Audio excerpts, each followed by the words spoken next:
He made history before he even spoke a word.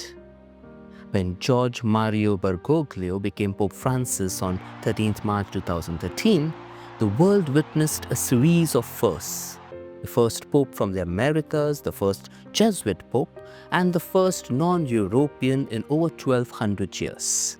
Born in Argentina in 1936, Bergoglio brought Latin American warmth and Jesuit discipline to the papacy. And by choosing the name Francis after St. Francis of Assisi, he made a bold promise to lead with humility, simplicity, and a heart for the poor.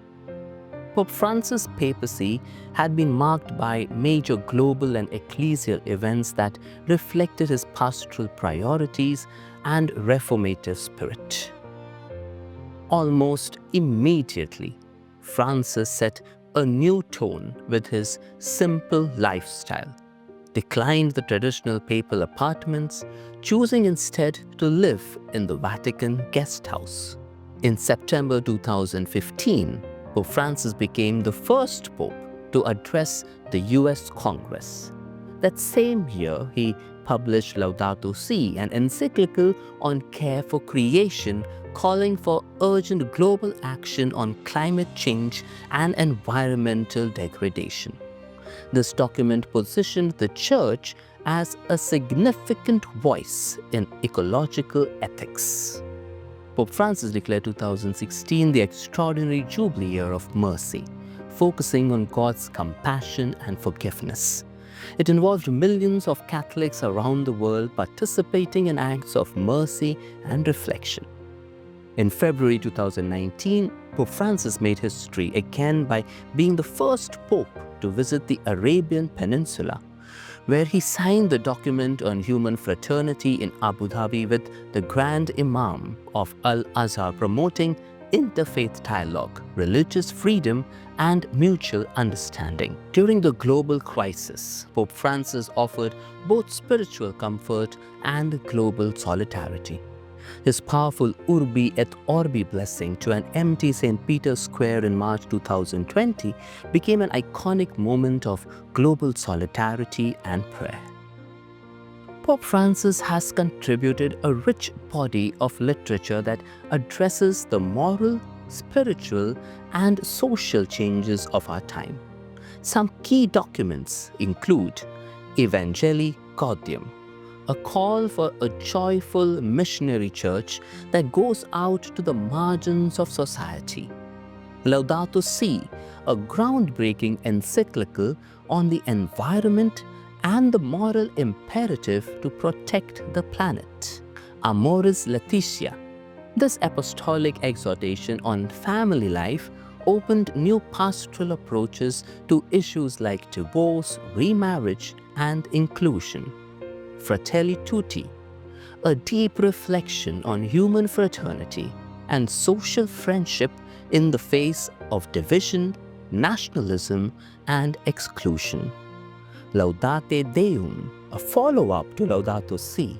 This document reaffirms the urgency of climate action and criticizes global inaction. Pope Francis has pursued a wide range of reforms with the goal of making the Church more inclusive, transparent, and responsive to contemporary issues. In 2022, Francis released Predicate Evangelium, reorganizing the Roman Curia to better prioritize evangelization and service, emphasizing decentralization and collaboration with local bishops. One of his hallmark themes was synodality, covenants through listening and dialogue. The Synod on Synodality is an ongoing process involving global consultation, aiming to reshape the way the Church makes decisions. Francis has made strides in cleaning up Vatican finances, instituting tighter controls, removing officials linked to scandals, and promoting transparency. While facing criticism for some initial responses, Francis implemented new procedures, including the Vos Estis Lux Mundi, which holds bishops accountable for mishandling abuse cases. Though maintaining traditional teachings, Pope Francis has taken a notably more pastoral tone, famously saying, "Who am I to judge?" In 2013, regarding gay individuals. In 2023, he approved blessings for same-sex couples under certain conditions, reflecting his approach of accompaniment.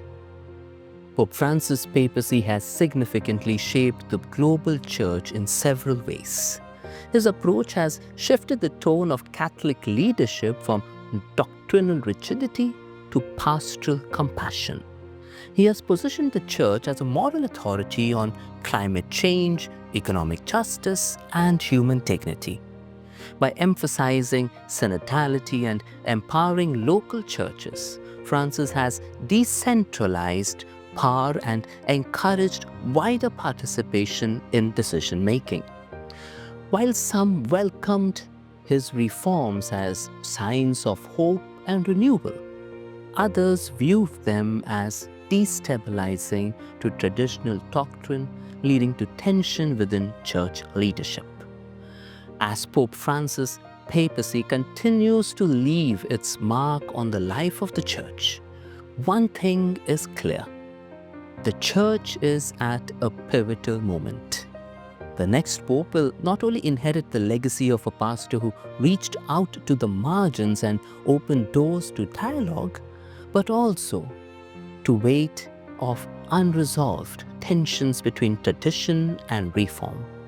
What kind of pope does the church need now?